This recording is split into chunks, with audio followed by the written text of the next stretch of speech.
বেআইনি ই রিকশার সংখ্যা বেড়ে যাওয়ায় রাস্তাঘাটে যানজট বেড়েছে।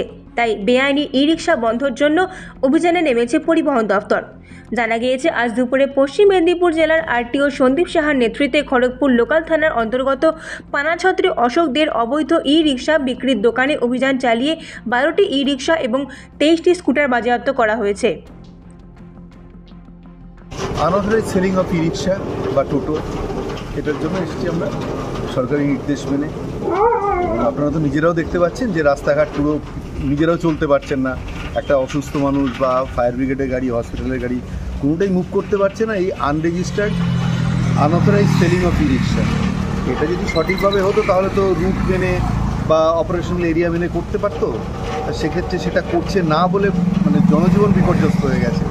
সরকার এবার নির্দেশ দিয়েছে অনেক দিন থেকেই, সেইগুলোই আমরা ইমপ্লিমেন্ট করছি। শ্রীকৃষ্ণ মোটরস খড়গপুর এখানে এসেছি, এখানে দেখলাম প্রচুর গাড়ি সেল করেছে। Even sale register, stock register কোনো কিছুই এদের সঙ্গে নেই, মানে কিছুই নেই এদের সঙ্গে। এই মুহূর্তে একটা টিসি আছে, ট্রেড লাইসেন্স দেখতে পেলাম, বাকিগুলো কাগজপত্রগুলি প্রডিউস করবেন, প্রডিউস করলে যেটা পেনাল্টি আছে সেটা করে দেবো। গাড়িগুলোকে ওনাকে রেজিস্ট্রেশন করতে বলা হচ্ছে। টোটো ব্যবসা করি ই রিক্সা, যাতে আমাদের রেজিস্ট্রেশন নাম্বার প্লেট সব দেওয়া হচ্ছে। আমাদের মুভিশন কোম্পানির টিসিআর আছে, জেকে কোম্পানির টিসিআর আছে এবং আহানা কোম্পানির টিসিআর আছে। টিসিআর থাকা সত্ত্বেও আমাদের দোকানে আরটিও মেদিনীপুর জেলা যিনি হেড, উনি আমার দোকান হেড করেছে। আমার number plate RTO number registration ARTO registration আমার 350-400 হয়েছে। কিন্তু কিছু কিছু জায়গায় পশ্চিম মেদিনীপুরে এখনও ই রিক্সাতে নাম্বার প্লেট করেনি। কিছু কিছু দোকান আছে বেআইনি দোকান, যাদের কোনো কাগজপত্র নেই।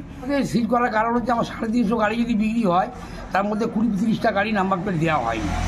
এই বিনা রেজিস্ট্রেশনে বিক্রি হওয়ার জন্য এটা হয়েছে।